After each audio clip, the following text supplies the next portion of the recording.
Шинжлэх ухаан танин мэдхүн од мөндөр суугийн Атлас нэвтрүүлэг эхэлж байна. Хөтлөгч Мөвцөл болон өнөөдрийн онцгой зочноор од мөндөр суугийн зохиолч Баярмэнд багш маань оролцож байна. За Атлас нэвтрүүлэг маань танд YouTube-ийн од мөндөр сууг, NTV телевиз болон од мөндөр радио 83.3 болон цундал хөтөлбөрөөр хүрч байна. Манай нэвтрүүлгийг эрсдлийг давах хүч өрөөтэй бод даатгал ногоон ирээдүйг хөгжүүлийн өрөөтэй MMS компани бүтэн жилийн турш ивент тэтгэн та бүгдэд хүргэж байгаа билээ. Өдрийн мэнд багшаа. Өдрийн мэнд, цастай өдрийн мэнд. Зуны цастай өдрийн мэнд хүргье. За өнөөдрийн Атласын дугаараар зуны цастай энэ өдөр багш хоёр хаашаа явах гэж байгаа вэ? Австри улс руу аялах гэж байна. Ялангуяа Австрийн Вен хот руу. Моцартын төрсөн хот Вен хот руу аялъя. Тэгтээ амьдарч байсан газрын Залцбург юм байна тий.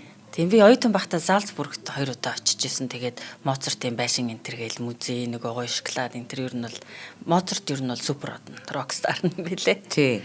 Гэхдээ уул нь бол Германы мэдлэлт байхад нь бол Герман гэж төрсөн байгаа. Тэгээд дараад нь Австрт харьяалагддаг болоод тэгээд Австрийн Моцарт болоод алдсан баг. За тийм ээ. За тэгвэл өнөөдрийн бит хоёрын зочлох Австри улсын төв Европт байрлах далайн гарцгүй бөгөөд холбооны бүгд найрамдах улс баруун талаараа Герман, Швейцар, зүүн талаараа Унгар, өмнөд хэсгээрээ Итали болон Словен зэрэг улсуудтай хил салгадаг. За нийслэл хот нь мэдээж үзэсгэлэнтэй Вена. За Вена хотын талаар мэдхгүй, Вена хотын зургийг ер нь бол амьдралдаа нэг удаа хараагүй хүн байхгүй баг. За би бол Вена хотыг анх хаанаас харсан бэ гэхээр нөгөө баг байхад үндэсний телевизээр Хатан хаан сисигээд орон сайхны кино маш их гардаг байсан. Гарах болгонд нь ингээд шинтэн үздэг байсан. Тэрэнд гарч байгаа нэг гайхалтай үзэсгэлэнтэй орднууд ер нь бол Вена хотын байсан байлээ шүү дээ. Яг өөр ордонгууд байсан байгаа л да тийм. За тэгэхээр нийслэл хот нь Вена юм байна. Хүн ам нь бол харьцангуй бага 9.2 сая хүн амтай. Албан ёсны хэл нь Герман улс, төрийн байгуул нь холбооны парламентын бүгд найрамдах улс юм байна. За мөнгөнд дэвсгэрт нь евро бөгөөд Европын холбооны гишүүн бөгөөд шингээний бүрэлдэхүүн болон одоо еврозоны гишүүн орон гэсэн үг. Тэгэхээр еврозон гэхээр еврог валют болгон хэрэгэлдэг. За тэгээд ийм улс байна.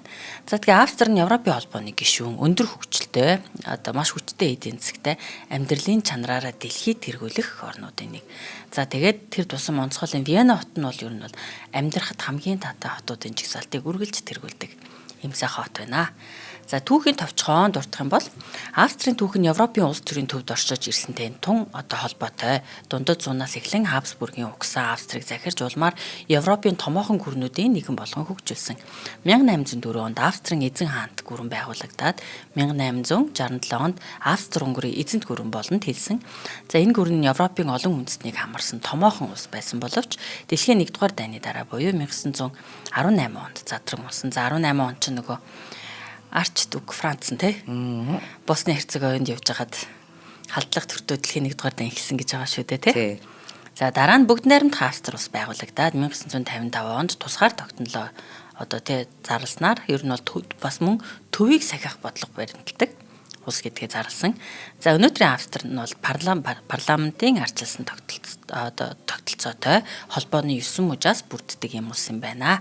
За танд микрофоноо шилжүүлээ. Австри улсын талаар сонирхолтой зүйл хаалцаач. За 9 муж улсаас бүрддэг. Тэгээд энэ муж улс болгоно өөрийн гэсэн бас дотоодын засаглалтай байгаа. Ерөнхийлөгчийн болон парламентын усалсан засаглалтай гэж үздэг. Мөн Германтай адилхан канцлер ерөнхийлөгчийн зүгээс нэрийн дэвшүүлээд сонгодог. Тэг ерөнхийлөгчтэй бас канцлертай байдаг лээ тий. Сонирхолтой юм тий. За тэг эдийн засгийн хувьд бол маш хүчтэй. Нэг хүнд ноогдох дотоодын нийт бүтээгдэхүүн нь 50,000 Америк доллар. Эдийн засгийн маш хүчтэй нөөцийг бүрдүүлж чаддаг улс байгаа. За эдийн засгийн гол салбарууд нь бол хамгийн том салбар нь бол үйлдвэрлэгч орон, машин үйлдвэрлэл, тоног төхөөрөмж үйлдвэрлэл, аялал жуулчлал, банк санхүү үйлчилгээ, мөн хөдөө аж ахуй, дарс сум мах зэргийг илүү одоо маш дээд сайн чанарын дарс сум мах үйлдвэрлэдэг. За Австри вайн гэхээр нөгөө Альпийн ойролцоо Алсасыг яриад байна тий. Ризлингийг яриад байгаа. Тий, Ризлингийг яриад байгаа. За тэгээд Австри виноны хувьд гэх юм бол яг дарсныхаа хувьд гэх юм бол нэг 2000-ад оны үеэр нөгөө хуурамч дарс гаргасан нэг том асуудлууд Европта яриа болоод тэрэнд нэрэнд холбогдож явж исэн. Тийм үү. Тэгээд тэрнээс болоод дарсан дээрээ бол маш сайн чанга хяналт тавьдаг болсноор эргээд нэр нь бол нэр хүнд нь сэргсэн юм байна шүү дээ. Нэр хүнд нь сэргээд одоогоор бол Германд, Францад дарсны экспорт хийдгэр бол дээгүүр орж байгаа. Тийм байна. За би бол яг нөгөө Ризлинг дуртай. Яхахгүй тэр бүсээс гардаг тийм сайхан вино байгаа. За Австрийн дэлхийн сонгодог хөгжмийн төвөө яхахгүй. За тус усад амьдарч байсан уран бүтээлээ туйрдаг байсан те алдартнуудаас дурдвал мэдээж Wolfgang Amadeus Mozart, Ludwig van Beethoven, Franz Schubert Эдгээр эрхмүүд бол яг Австрийн Вена хотод амьдарч байсан тухайн цаг үедээ одоо хамгийн их алдартай Европ битгий дэлхийд даяар тоглогддог хөгжмүүдийг зохиосон хүмүүс байгаа. За тэгээд мэдээж хэрэг нөгөө дунаа мөрөн дээр байдаг учраас Штраусыг бол ерөөсөө л хилэнгүүт Штраус гингүүт дунаа мөрөн вальс. Тийм байна тий. За тэгээд Вена хот нь бол дуурин театраараа алдартай байна. Концертын их танхимуудтай. Тэг яг харахгүй одоо тэр үеийн өнөөдрийн ч гэсэнтэй Европын сонгодог урлагийн төв тийм газар юм байна тий. Тийм. Тэгээд дээрэс нь одоо яг Венийг өвөл одоо 12 сард болоод үргэлжлээд 3 сар хүртэл болдог байх шүү баг. Тэр Венийн опера гэж байдаг шүү дээ. Яг оперын театр, дуурин театрын энэ нээлт тэгээд Венийн оперын театрын өвлийн шинжлэлийн баал гэж явагддаг. Тэгээд яг тэрнээс болоод дэлхий Венийн буюу вальсын хэмнэлээр эргэж байна гэдэг үг яригддаг. Гайхалтай. За Венийн вальсыг бол монголчууд ч гэсэн мэдэх бах. Монголд Австрийн өргөмжит консулын газар байдаг. За тэгээд тэр газараас жил бүр Венийн вальсыг Улаанбаатар зохион байгуулдаг. За энэ бол маш гайхалтай арга хэмжээ болдог. Жил бүр яг ингээд нөгөө Венийн вальсэд оролцож байгаа юм шиг чамин тансаг ганган хувцас өмсөөд вальс эргээд тэр оройг одоо гоё баян тансгийн одоо тэр ордонд болж байгаа Венийн вальс бол жинхэнэ баян тансгийн одоо эпицеми бэлэгдэл байгаа шүү дээ тий. Энэ бүгдийг ч гэсэн Монголд бас өргөмжлөлт консулын газраас нь гоё зохион байгуулдаг байгаа. Зулаа Венийн бааланд очиж ирсэн тийм ээ. Очиж ирсэн тий. Венийн Шангрила зочд бодолд болж ирсэн гоё юм байлаа. Гоё шампансктай тэгээд нөгөө гоё баалын юм гоё хувцастай жүжигчээд бүжигчээд тий гоё бүсгүүчүүд ингээд мэрэгжлийн бүжигчээд бүжиглээд оролцож байгаа хүмүүсээ урьж бүжиглүүлээд яг харахгүй нэг оройг бас нэг тийм гоё яг жинхэнэ Венийн вальст тий одоо баал орж байгаа юм шиг эцсийн үрэлэнгийн яг баалд орж байгаа байдлаар мэдрэмж төрүүлсэн тийм гоё арга хэмжээ болсон. За тэгэхээр Вен хот нь бол яг харахгүй улс төрийн эдийн засаг соёлын төв бөгөөд Хоф бүрэг ордон, Шон бүрэг ордон зэрэг түүхэн газруудаараа алдартай. За та энэ газруудаар очиж. За Шонбрун дээр бол бүтэн өдөржин болж исэн. За Шонбруныг бол яг харахгүй нөгөө Сиси хатны ордон гэдгээр нь хүн болгон мэддэг. Тинчээ киноны зураг авалтууд нь болж исэн. Тэгээд за 18 дугаар зуунд буюу 1715 оноос эхлээд энэ ордон бол баригдаж эхлээд үнэхээр янз янзын хааны тэгээд хоёрч том архитектурын гараар бол орж бүтээгдсэн. Хамгийн гоё үе нь гэх юм бол одоо 5 сараас 7 сарын хооронд үнэхээр гоёмсог болдог. Яагаад гэвэл гадналынх нь одоо яг Австри одоо энэ Венийн гэдэг гол онцлог нь болохоор нөгөө цэцэрлэгжүүлэлт байдаг. За тэгээд цэцэрлэгжүүлэлтийг бол ямар хэлбэрээр хийх вэ, яаж янзлах вэ гэдэг бүр бүтэн жилийн өмнөөс төлөвлөөд яг тэргээрээ засдаг байгаа. Яг хевс-дэвсцэн мэт өнгийн цэцэг алгалсан ийм гоё газар байдаг. Ямар гоё юм бэ? Та очиж үзмээр сонсогдчих шүү. За одоо яг манай эфирийн найруулагч өгж байгаа зурган дээр бол тэр зөвхөн Хатан хааны буюу Сисигийн очиж цайгаа уудаг байсан урдаа харагдаж байна. Тэр нумаа хаалгууттай арктай энийг бол өглөөний цайны ордон гэж ярьдаг. Тэгээд морь унаад өглөө очиж цайгаа уучаад эргээд морь удаад ирдэг байсан ийм ордон байгаа. Маш гоё үзэсгэлэнтэй. Одоо тэгээ голын хэсэгт нь буюу тэр 3 том нуман цонхтой хэсэгт нь бол дотор талд нь дандаа байнгын ер нь бол амьд хөгжим тоглож идэг, сонгодог хөгжим тоглоод тэгээд дотор нь ороод кафег уух боломжтой. За кафе гэснээс Венийн кафе гэдэг ойлголт бий. За энэ ер нь бол Европт маш түгээмэл. Тэгээд ер нь дэлхийн бусад орнуудаар ч гэсэн одоо Венийн кафе гэсэн нэг тийм одоо кафений стилийг бий болчлоо л да. Тэрийг ингээд дуурайсан кафенууд бий болцсон. За энэ юугаа Венээс мэдээж гаралтай. Ягаад гэвэл Вен хотын кафенууд нь өөрөө маш юм баян тансаг одоо гоё интерьер дизайнтай орчин бүрдүүлдэг. өндөр цэлгэр ингээ таацтай дандаа маш өндөр цэлгэр таацтай заалуудад байдаг. За тэгээ мэдээж кафе дотор нөгөө ширээ сандал одоо тэ нөгөө скатчер дамны альчуур нөгөө салфетик тэр одоо хоолны хэрэгслүүд нь хүртэл маш чамин тансаг одоо нөгөө бохемийн порцелан гэдэг одоо богемийн шаазан гэдгийг штэ. Тий. Тийм одоо тэг гоё чамин тансаг юм шаазан идэлтэй. За тэгээд нөгөө хийдэг амтнууд нь өөрөө яг нөгөө Венийн кафенуудад байдаг тэр тансаг амтнуудыг яг дуурайж дэлхийн өөр газруудад өөрсдөө одоо стандартаа барьдаг. Тий. Вений кафе гэж нэрлээд Венска кафе гэдэг би Софид багтаа очих дуртай байсан. Венийн кафе бол үнэхээр алдартай. Тэгээд бохемийн порцелан гэдэг одоо тэр бохемийн шаазын идэлүүд дээр Венийн гэсэн өөрсдийнхөө одоо нэг кафений эхний үсгүүдийг тавиулах халтаар тий. За тэгээд тухайн газрынхаа одоо мэдээжийн хэрэг салфетик бүтээл гэдэр дээр бүгдэн дээр нь бол одоо нэрийн эхний үсгүүдийг тавьдаг юм байгаа. Мөн хэрглэж байгаа одоо маш жижигхэн сэрэч вэ халбагч вэ тэрэн дээр бас ингэж логотой хинээшилтэй заавал гэж тий. За энэ Вений кафе нь бол түүгээрээ үнэхээр алдартай. Тэгээд дэлхийд аяар гайхалтай олон кафенууд байдаг. Үзэг сонсогчдоо ч гэсэн аялж явахдаа тийм одоо Вений кафе байвал заавал орж үзээрэй гэж хэлмээр энэ. Тэр нь заавал Венд байх албагүй. Гэхдээ мэдээж Венд байгаа нь хамгийн гоё байх л та.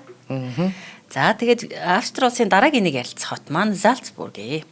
За Зальцбург хот нь бол барокко архитектур, хөгжмийн уламжлалаараа алдартай бөгөөд Sound of Music гэмэх алдартай мюзикл гэдэг. Энэ мюзиклийн зураг авалт одоо хийгдэж тэгээд тэр одоо дэлгэцэн дээр тэр киноны зураг авалтанд мюзиклийн зураг авалтанд орсноороо дэлхийд алдартай болсон танигдсан хот юм байна. Гэхдээ энэ Салц чинь давс гэсэн үг давс. Тийм. За тэгээ одоо болтол давс холборлолтоороо Австри улс тэргүүлж явдаг. Чулуун давсыг одоо олборлдог. Чулуун давсны асар их нөөцтэй. Тэгсэн хэрнээ урд нь бол олон зүйл олборлдог байсан. Төмрийн өдөр байсан. За тэгээд нүүрс бас олборлдог байсан. Нүүрсээ бол 2006 оноос огт олборлолтоо зогсоосон байгаа. За өөр олборлдог зүйл нь гэх юм бол за олборлохоосоо илүү одоо эднийх бол яг Австри улс бол газрын баялагаараа биш ерөнхийдөө урлаг соёлын үйлчлэгээрээ за жуулчлалаар маш их мөнгө олдог. Нийт төсвийн 9%-ийг жуулчд бүрдүүлждэг. Тийм байна тий. Аялал жуулчаар маш хэмжээний мөнгө олж байна тий. За тэгэхээр Зальцбург бол үнэхээр үзэсгэлэнтэй хот байсан. Тэгээ би оюутан байхдаа нөгөө Брюссел рүү хичээлд явахдаа автобусаар дайрч өнгөрдөг байсан. Тэгээ заавал нэг хондог байсан. Тэгээ Зальцбург зүгээр миний нэг мэдээж гайхалтай тэр уулан дээр байгаа гайхалтай нөгөө юу вэ штэ хэрэм цайз өөрөө цайз нь байна. Хот нь өөрөө гайхалтай үзэсгэлэнтэй яг нөгөө open air музейм буюу одоо нээлттэй музей шиг хот нь тэр өөрөө тэр одоо хотын төвийн хэсгийн барилга архитектурыг нь яг тэр хуучин хэлбэрээрээ хадгалах хуультай илүү өндөр барилга барьж болохгүй архитектурын дгийг өөрчилж болохгүй те сэргийн завсарлагтай ч гэдэг юм уу яг юм үлгэр дотор байгаа юм шиг гайхалтай хот байсан. Тэгээд одоо тухайн барилга дотор одоо үйл хөдлөх хөрөнгө хөдөлж авах юм бол улсаар зөвшөөрүүлж засвар хийдэг.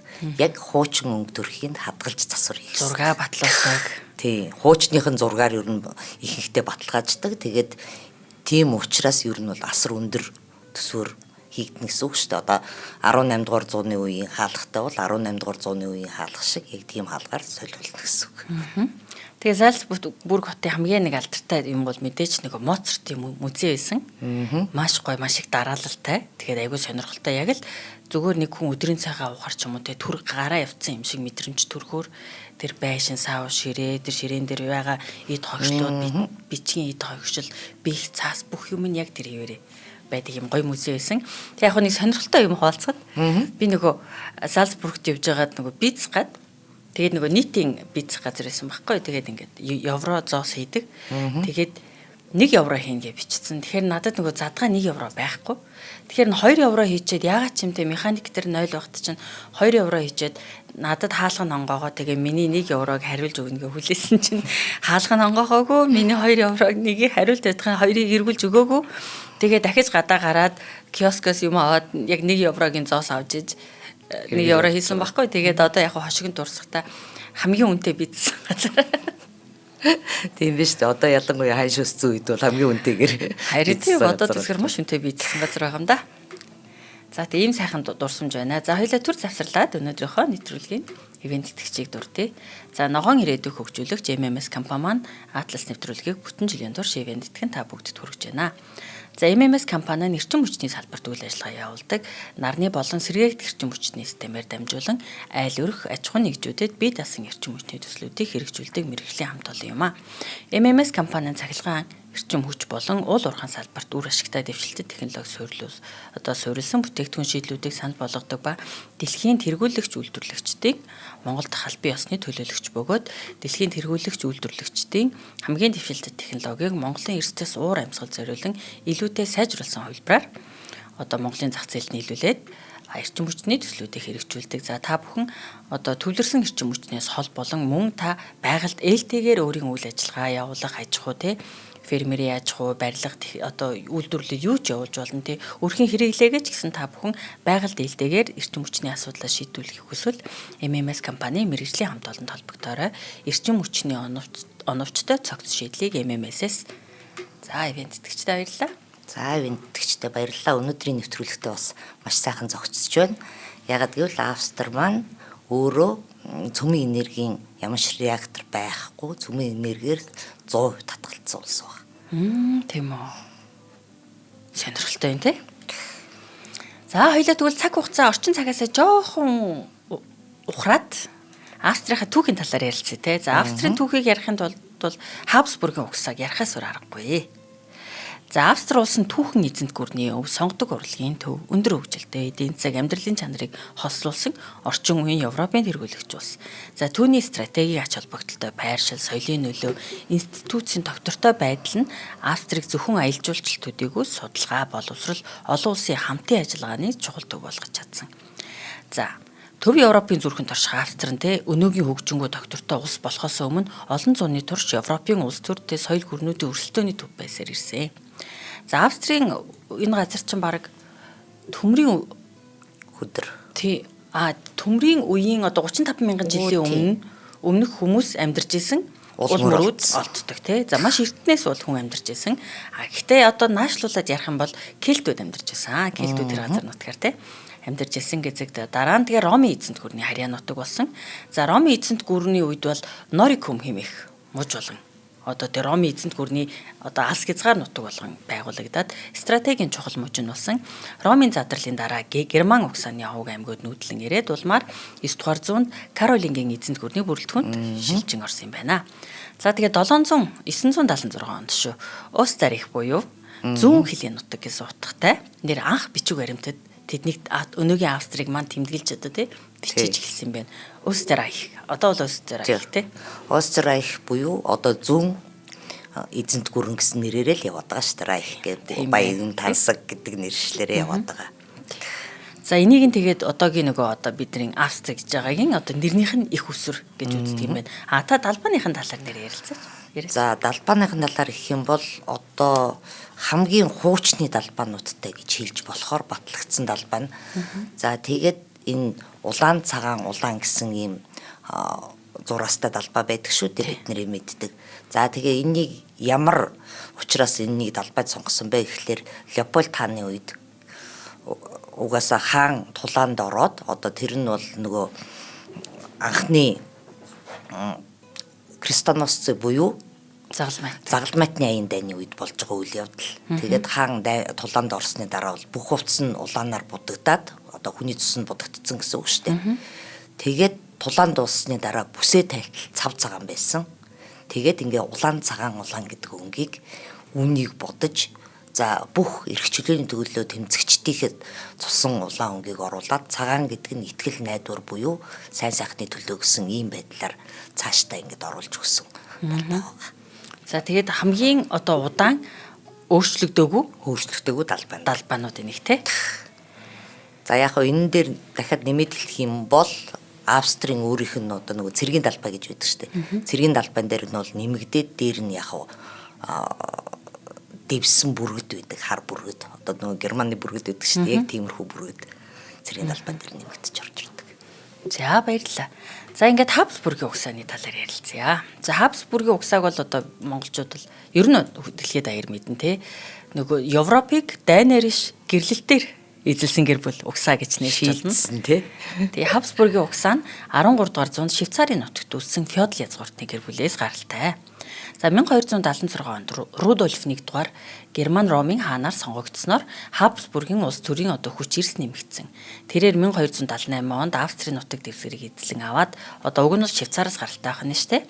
Habsburg-ийн одоо үндсэн түшц газар болгосон түүхэн эргэлтийн цэг болсон гэж үздэг. За Habsburg-ийнхний онцлог нь бол зөвхөн дайн тулаанаар биш харин гэрлэлтээр бодлогоор тэ нарийн төлөвлөгөөтэй гэрлэлтээр шүү. Газар нутгаа тэлж ирэх мэдлээ. Одоо улам их нэмэгдүүлдэг, эд баялгааны нэмэгдүүлдэг тийм чухал стратегтэй.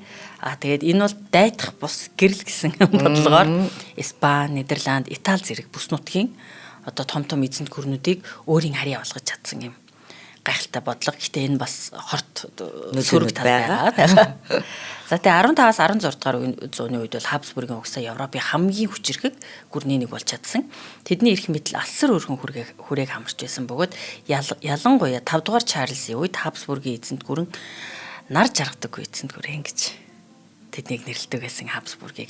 За энэ үед Испани, Австри, Нидерланд, Италийн хэсгүүд бүгд Habsburg-ийн эрх мэдэлд байсан.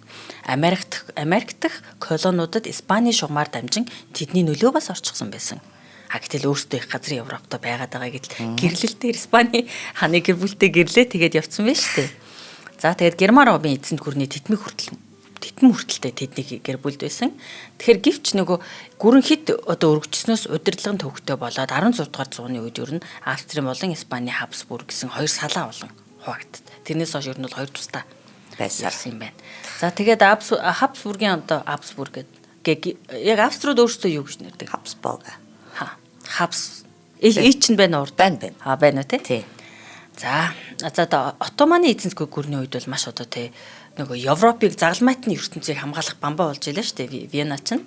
Австри ялангуяа Вена хот нь Отtomаны эзэнт гүрний баруун зүүн дэлтийн эсрэг хамгаалтын голцыг байсан бөгөөд 1529 болон 1683 онд Вена Отtomануудын бүсгэлтэд өртөжсэн. За тэгээд бид нэр одоо бас нэг сонирхолтой зүйл зөндөө байна. Бидний нөгөө мэдэх юу штэ. Сулейман ч 1529 онд юунд очиж байгаа шүү дээ. Вен дээр очиж байгаа шүү дээ. Тэгээд Европыг нөгөө Отtomаны одоо мусульман шашинтнуудаас хамгаалж исэн. Бас тэр төв болж исэн. Тэгээд энийг нөгөө талд нь Habsburg-ийн гэр бүлийнхэн байсан юм байна. Гоо Сулейман Венд ирсэн нь гэж ирдэг шүү дээ. Гоо гэдэг. Гоо Сулейман. За тэгээд 1867 онд улс төрийн шинжилэл хийгээд Унгарыг өөртөө нэгтгээд одоо Австро-Унгар болсон. Австро-Унгарийн хаан тус байгуулагдсан. Энэ хоёр төв засаглалтай олон үндэстэн байсан. За Австро-Унгарт бол Герман, Унгар, Чех, Словак, Хорват зэрэг үндэстнүүд орсон. За Европын хамгийн том гүрнүүдийн нэг байсан. За энэ үед нөгөө үйлдвэрлэлт одоо industrialization эхэлж исэн үе. Маш их хөгжсөн, баяжсан, олон үйлдвэрүүд байгуулагдсан, техник технологи шинжилэлтэй айгүйх болж исэн тийм ээ. Тэгээд тэрний үндсэн дээр одоо Австрийн их сургуулиудад маш том лабораториуд үлдсэн, олон тооны судалгаанууд явагддаг, том нээлтүүд хийдэг, химийн, биологийн, физикийн салбартаа маш өндөр хөгжилтэй орн болж хувирсан. Биотехнологийн салбарт амар байдаг шүү дээ нэрээ. За тийм ээ. За тэгээд дэлхийн 1 дугаар дайнаар ер нь бол Habsburg-ийн угсаа төгсөж байгаа гэж үзэн. За бидний нөгөө үзэг дуртай Сиси киноны нөгөө Сисигийн нөхөр хаан Францын Habsburg-ийн угсааны хүн шүү дээ тий. За тэгээд тэр кинон дээр бол нөгөө Австри-Унгарын үеийнхэн тий тэр зөрчилдөөнүүдийг хардаг тий. Унгарчууд нөгөө тусгаар тогтнох бие даах хүсэлтэй. Гэтэл Хатан хаан Сиси унгарчуудтай илүү талтай байснаар нэгдмэл байдлыг тодорхой хэмжээнд авч үлдсэн талаар тэр кинон дээр гардаг. За тэгээд 1914 он шүү дээ тий. Сараевод одоогийн Босни Херцеговины нийслэл энэ үед бол нөгөө Австри-Унгарын нэг хэсэг байсан. За Австри-Унгарын угсаа залгамжлагч Франц Фердинанд нэгийг одоо тэр үед ингэсэн байгаа маа. Тэр Франц Фердинанд нэг рүү дайрсан хүн нь Босны серб байсан байлээ. Босных тий. Босны гэхдээ серб хүн байсан байлээ. Тэр үед нөгөө сербүүд чинь өөрсдөө нөгөө пан сербийг үндэс байгуулах сонирхолтой, Босныг өөртөө нэгтгэх сонирхолтой. Гэтэл нөгөө босничуудыг яг Хорватт нь цаанаа нөгөө Австри-Унгар байгаа боловч Боснид маш их мэдэлтэй. Тийм байсан болохоор нөгөө сербүүдээс нөө Босныг нь салгаж авах гээд байна гэсэн тэгээд салантууд тусгаарлуулах гээд байна. Тэр нэгдсэн одоо тэг пан серб их серб улс байгуулах тэр төлөвлөгөөнд нь саад их гээд байна л гэж үзсэн. Төлөвлөгөөг нь ургах гээд байна. Харин тий. Тэгээд түүний аминд халдснаар дэлхийн 1-р дайнд эхэлсэн. Тэгээд 1918 онд Австри-Унгар ялалгадаад ер нь бол энэ гүр маань задран унсан. Үүнтэй хамт Хабсбургийн олон зууны ноёрхол дууссан. За тэгээд ер нь бол жижигэрсээр Австрийн өнөөгийн Австрийн хэмжээний газар нутгуудаа алцаар нөгөө улсууд нь тусгаар тогтнолоо одоо зарлаадсан байгаа нь шүү дээ. Тэгээд далаад гарцгүй одооны 8-7-аас үрэлэгдсэн улс болж хувирсан байгаа байхгүй. Харин тий. Тэгэхээр Хабсбургийн угсаа бол 600 гаруй жил Европын улс төрд маш хүчтэй нөлөөтэй байсан. За тэгээд нар жаргадаггүй эзэнт хөр нэртэй байсан. За тэгээд гэрлэлтийг нөгөө шургуу хэрэглээд байсных нь гор нь юу вэ гэхээр Хабсбургийнхны эрүү гэж байдаг юм. Тэр яах вэ гэхээр нөгөө цус ойртолтоос үлсэн. За тэгээд хамгийн тод жишээг бол бид нөгөө Испани сүүлчийн хаан 2-р Чарльзын одоо тийм ингээд царинаас харж болно. Тэний эрүү нь ингээ бүр маш юм хүчтэй тод ингээ гараад ирсэн. Турж гарч ирсэн. За энийг бол Хабсбургийн эрүү гэж нэрлэдэг. Учир нөгөө Хабсбургийн угсааныхын эрх мэдлээ гэр бүлдээ хадгалахын тулд хоорондоо маш их суудаг байсан. Үйлүүд суудаг байсан ийм учраас тодорхой хэмжээний одоо нөгөө цус ойртолт явагдаад ясны деформац буюу өөрчлөлт үүсэж шít. За ийм юм болжээ. За таагүй Австри хоолны талаар яриач. Хоолныхын соёлыг. За түрүүний кофен дээр эхлээд амтнаас эхэлж ярих хоёлаа. За тэгээ яг Австри кофе гэхэлэр бол Австрийн меланж гэж ярьдаг меланж кофе гэж ярьдаг. За тэгээд меланж кофе гэдэг нь болохоор сүйтэй кофег ер нь бол хэлээд байгаа.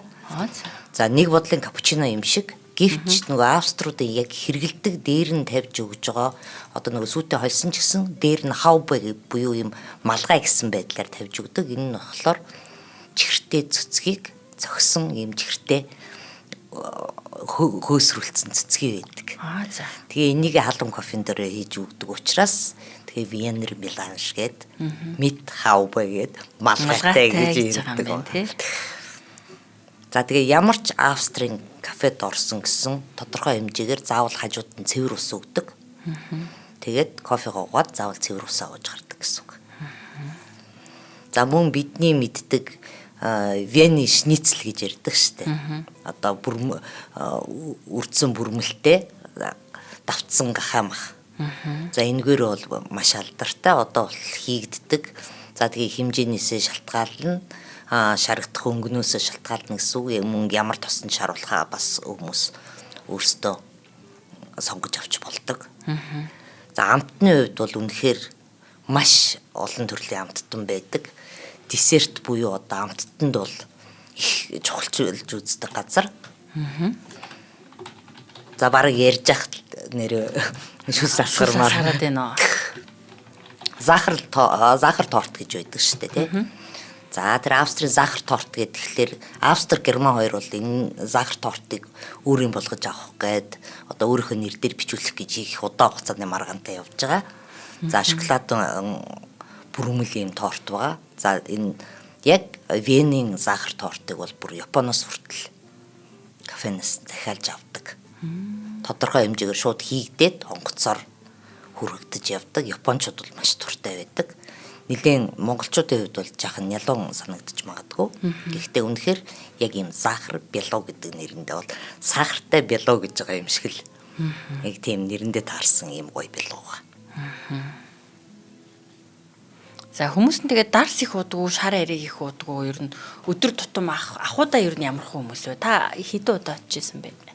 2-3 ч удаа очсон бахад. 3 удаа очсон. Гэхдээ яг Венд бол удаагцаар 7 хоног гэртээ бол яг танилцж Вентэй гоё амарсан. За хүмүүсийн хувьд гэх юм бол тодорхой хэмжээгээр яг Европынхны ааш байгаа. За гэхдээ германчуудаас илүү жоохон их цантай байж магадгүй. Нөгөө амьдралын өөрийнх нь нөхцөл байдал байгаа. Тэгээд тухайн улсын хөгжил дэвшлээс шалтгаалаад жах их цантай байж магадгүй. Гэхдээ Германд одоо тодорхой хэмжээний илүүдэл жинтэй үнэтэй тааралддаг бол ялангуяа Венд бол ер нь илүүдэл жинтэй үнэтэй ховорхон тааралдана. Маш эрүүл мэндэд анхаардаг. Вен өөрөө маш олон цэцэрлэгт хүрээлэнтэй. гоё орчинтой цэцэрлэг төрөл ихтэй учраас ер нь өглөө босоод гарахад гүйж байгаа хүмүүс, спортоор хичээлж байгаа хүмүүс маш олноор тааралддаг. Сонирхолтой энэ. За тэгвэл Австрийнхаа хүн амын талаар сонирхолтой одоо баримт мэдээллүүдийг хуваалцъя. За Австрийн нийт хүн амынх нь ер нь бол 26% нь цагаач угсаатай гэж үздэг юм байна. За тэгээ мэдээж дийлийнх нь бол Австри хүмүүс, австрчууд тэгээд Югослав гаралтай хүмүүс маш их байдаг юм байна. Серб, Босны, Хорватууд, за тэгээд туркууд, германууд, румынчууд, унгарууд маш их байдаг. Словен, чехүүд, тэгээд циган одоо бидний циганууд гэж нэрлэдэг Рома үндэстнүүд байдаг юм байна. За шашны хувьд бол маш хүчтэй католик шашинтай. За нийт хүн амынх нь 68% нь христийн шашинтай. Дийлийнх нь католик боловч дотор нь протестантууд болон ортодокс буюу үнэн алдартны цөөнх байдаг. За тэгээ нийт хүн амынх нь 8% нь одоо шашинтай хүн амынх нь 8% нь исламын шашинтнууд байдаг юм байна. За мөн бусад одоо юудизм, буддизм, хинду зэрэг шашинтай хүмүүс 1%-ийг нь эзэлдэг. Тэгээ хүн амынх нь 22% нь шашингүй гэж үздэг юм байна. Тэгэхээр маш өндөр хөгжилтэй оронд хүн амынх нь 22% шашингүй гэж үзэж ийн гэхээр маш шашинлаг хүмүүс байна тий. Маш шашинлаг хүчтэй шашинтай хүмүүс байна тий. За тэгээд хүн амын налталтай үед бол нөгөө одоо хүн амынхын дундаж нас нь 44 нас гэж байна. Тэгэхээр энэ бол нэлээд дэвшилсэн өндөр настай хүмүүстэй улс байна гэсэн үг, төрөлд багтсан байна гэсэн үг тий. За одоо сүүлийн үеийн мэдээгээр гэж харах юм бол 2050 он гэхэд манай пирамид бол хөвгөө нуралтанд орох гэдэг нэ гэд. Одоо бол нөгөө нэг үндэстнүүдийн өсөлтийн пирамидыг харахад юм байдаг штэ. Дээшээ айл болох багасаад явах юм бол зөв явж гин гэж үздэг. Эднийх бол нэг хэсэг одоо ингээд буруу уруу хэмжээтэй явж ийснаа дээшээ нь нарийнсан одоо ром хэлбэртэй явж байгаа гэсэн. Гэхдээ 50 он гэхэд энэ байдлаараа төрөлт одоо нэмэгдэхгүй байх юм бол эргээд хөгшин ус болох маш том эрсдэл үүсчихэд байгаа газар байгаа байхгүй. За хоёлаа төр завсарлаад 2 дахь ивент тэтгэжээ дурдъя. За Атлас нэвтрүүлгийг маань эрслийг давах хүч өрөөтэй бод даатгал ивент тэтгэн та бүгд түргэдэг. За бод даатгал компани нь даатгалын салбарт 30 жил доктортой үйл ажиллагаа явуулж байгаа Монголын уган даатгалын компаниудын нэг.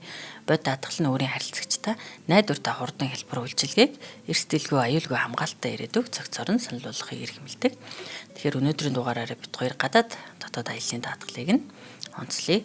За гадаадын улс оронд аялж амарч буй аялагчдад зориулсан аяллаа иж бүрэн даатгал нь аяллаа явцад тохиолдож болох гинтийн санхүүгийн эрсдлүүдийг хамгаалж дэлхийн аль ч улс оронд байрлалын хязгааргүй үйлчлэх 24/7 хамгаалт бүхий даатгал юм.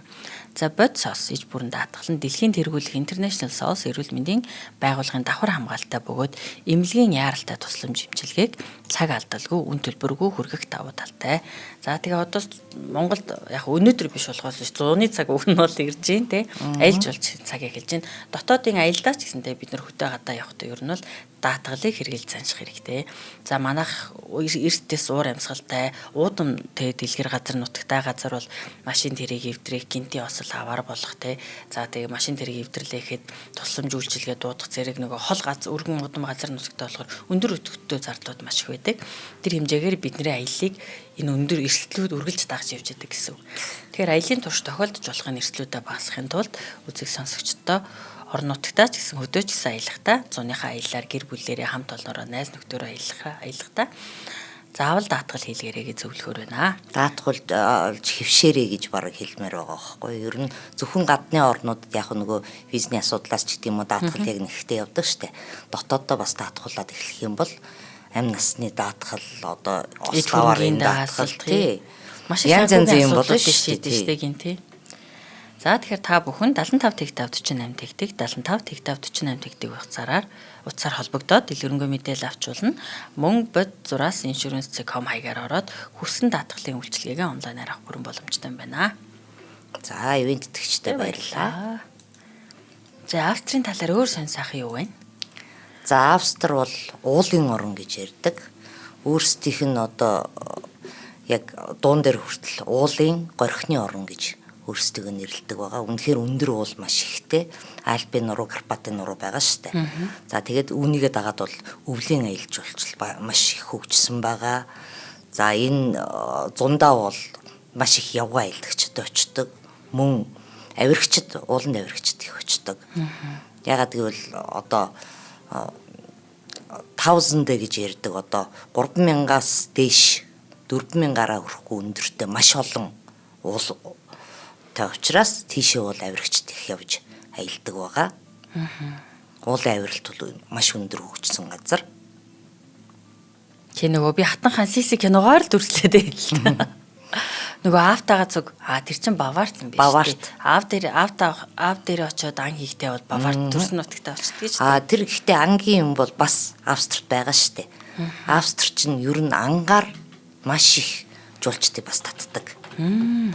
Тодорхой хэмжээгээр одоо бугын ам байна, нугасны ам, ятуу ийм ангуучлалыг бол зөвшөөрдөг, улсаас нь зөвшөөрдөг байгаа. Харамсалтай нь одоо 1950 оноос хойш бол баавга нутагшуулах гэдэг хэлэхгүй байгаа. Урд нь бол байсан. Огт баавгаагүй болцсон. Буг улстай хангалттай хэмжээгээр байгаа гэж үздэг.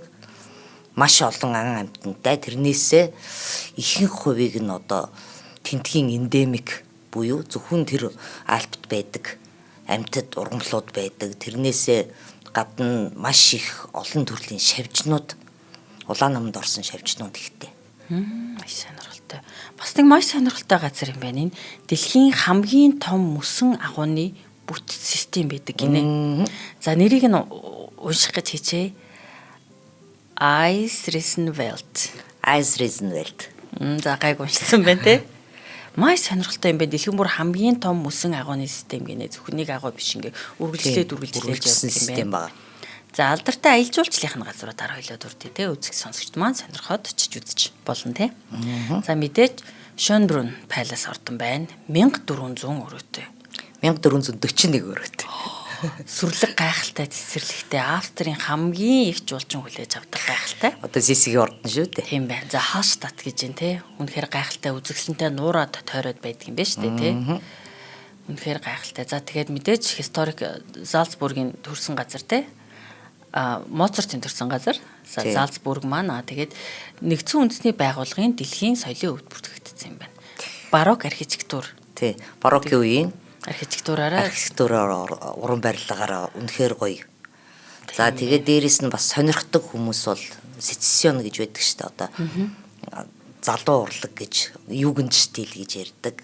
За тэгээд их гоё угалзсан хийж шимэгтэй. Одоо Францаар бол Nouvelle гэж яриад байдаг. Шинэ урсгалч гэх юм уу одоо тийм гоё нөгөө нэг хитрхи хатуу байсныг зөөлөвчсөн тийм гоё хээ угалцтай. За энэний бол яг гол төлөөлөгч Климтээс авахулаад одоо Климтийн бүтээдэг. Одоо Густав Климт Австри хүн шүү дээ тий. Яг эдгээр хүмүүсийн бол үзмрүүд маш их тааралддаг. Барилга байшин дээр нь олонтой харагдана. Дотор тогтчлтуудыг мөн энэ байдлаар хийцсэн их үзэгддэг. Тэгэхээр энийг сонирхох гэж за ялангуяа Климтийн зургуудыг үзэх гэж очих нэ шүү дээ. Очдог. За тэгээ бид нар мэддэг маш алдартай хүмүүс Австриас гаралтай. Sigmund Freud байна. За тэгээ Арнольд Шварценеггер байна. Густав Климт байна. Тэгээ Кристофер Угалц гээд Холливуудын дэ алдартай жүжигчин. Академи 2 удаагийн шагналт те. Жүжигчин байна. За тэгээ Мария Тереса гэж эмэгтэй. Энэ бол нөгөө Мари Антуанетийн ээжтэй те. Хабсбургийн угсааны 40 жил төр ирсэн цорын ганц эмэгтэй гинэ. Хабсбургийн угсаандаа бол гайхалтай. За энэ хүний номны цуглуулгыг бас Венийн номын санд байдаг. Асар баялаг номын сантай байсан. Тэгээд номын сан Венийн номын санд бол бас ер нь бол очисон хүн бол нэг удаа ороод гарахад тун гоё газар байдаг. Ягаад гэвэл дээгүүрээ шууд нарны гэрэл ордог юм шилэн цогтой. Тэгээ алдартай Австри хүмүүсээс хоёлаа хитлэр үлдсэн шүү дээ. За яалтчгүй тийм ээ. За манайхны мэдгээр бас зохиолч зөндөө байгаа. Тийм маш олон зохиолч. Франц Кафка гэжтэй тий. Тий. Тэгээд дээрэс нь юу вэ штэ? Нөгөө Штефан Цвейг алдарт. За маш сонирхолтой улс байна. За ингээд дайнер биш гэрлэлтээр тий асуудлыг шийдээд ивэл Австри шиг болж болох нь шүү дээ тий бас. Гайхалтай. За багштай баярлалаа. Маш сонирхолтой дугаар байлаа. Тэгээд Хатан хаан Сиси кино ингээл яг нүдэнд харагцсаар байгаа л таны ярьж байгаа зүйлүүдийг сонссон. Хатан хаан Сиси кино нүдэнд харагцсаар байгаа л өнгөрлөө. За ингээд та бүгдэд шинжлэх ухаан таны мэдхүн од мөндөр сүүгийн Атлас нэвтрүүлэг хөрлөө. Өнөөдрийн дугаарыг Эрсдлийг давах хүчрээд бодатгал ногоон ирээдүйг хөгжил өрөөтэй MMS компани ивент гэдгийг та бүгд төрүүлээ. Манай нэвтрүүлэг танд YouTube-ийн Од Мөндөр сувг, NTV телевиз болон Од Мөндөр радио 83.3 болон 107 дэлгэнээр хүрч байна. Дараагийн дугаараар уулзлаа, баяртай. За баярлалаа зулаа. Баяртай. Баяртай.